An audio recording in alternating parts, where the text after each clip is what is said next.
queria um comentário seu sobre essa figura genial, né, do Itamar Vieira Júnior, cujo livro Torto Arado já vendeu quase 1 milhão de exemplares, está lançando um novo livro que é O Salvar o Fogo, e que é mais um.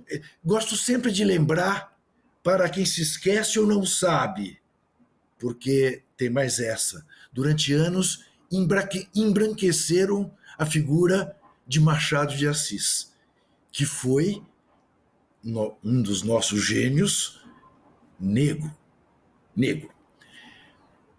Há quem, de alguma maneira, queira minimizar a importância da obra do Itamar como se fosse uma coisa, um queixume,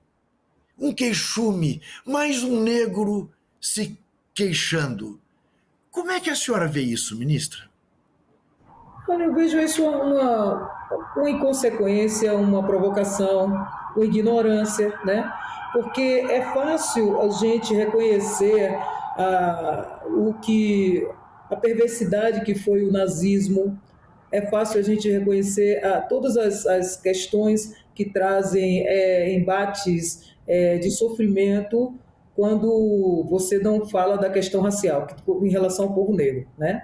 Então, mas se a gente pensar o que é viver um dia, né, de provação e o que é viver 388 anos sob uma situação de escravidão, sem direitos a nada, sem direitos a nada, e depois, quando se promulga a Lei Áurea, né, também você sai simplesmente sem direito a nada do mesmo jeito, né? Porque não havia nenhuma lei de reparação naquele momento, não houve nenhum tipo de ação de Estado para socorrer as pessoas, né? Muito pelo contrário, não houve indenização para os escravizados, mas houve indenização para os escravagistas, né? Então, a falta de oportunidades, isso imperou durante muito tempo, né? Até 1978, mais ou menos, eu acredito, agora eu estou com a data imprecisa, mas tinha uma lei, né, a lei do boi, onde os filhos de pessoas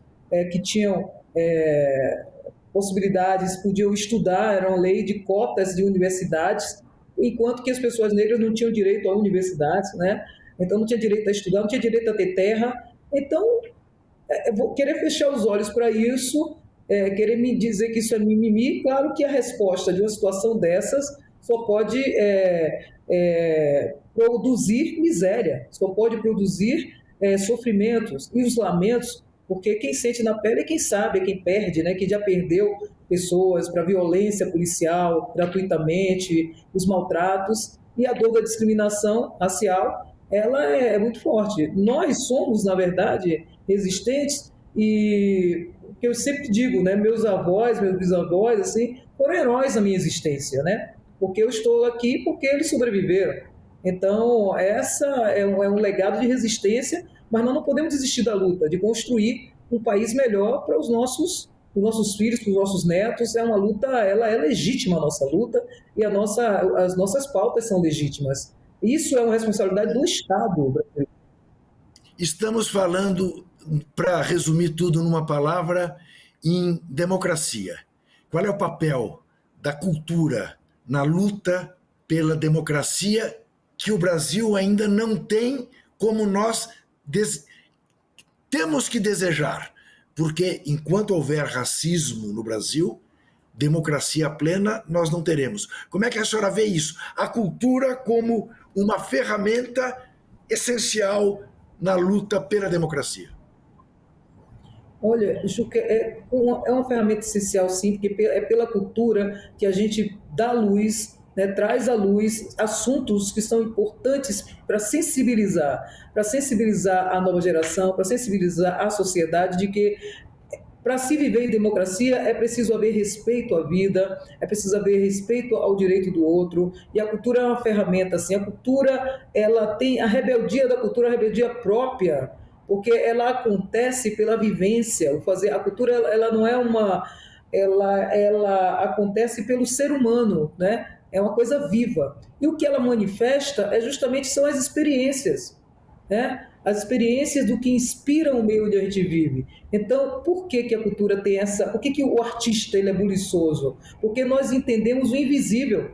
É do invisível que a concretização do invisível, no caso das emoções e das ideias, ela tem a ver com aquilo que a gente inspira, com aquilo que a gente vive. Essa rebeldia da cultura ela é natural, principalmente num país onde a cultura serve de ferramenta de emancipação, porque através da cultura talvez é a primeira ferramenta de melhora do povo pobre, do povo mais oprimido, do povo negro, do povo sem oportunidades. Pela cultura a gente começou a ter possibilidade de se emancipar. Pela cultura também uma melhora de vida, melhora de relação social e uma ferramenta de gerar economia.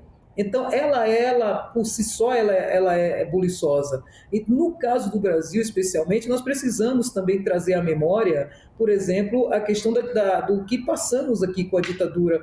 Nós precisamos ter o nosso memorial sobre isso. Não podemos ter vergonha desse reconhecimento, porque por esse vetor de reconhecer essas dores, experiências que são vividas em outros países que já fizeram essa reflexão, é que se constrói uma possibilidade nova de relação social.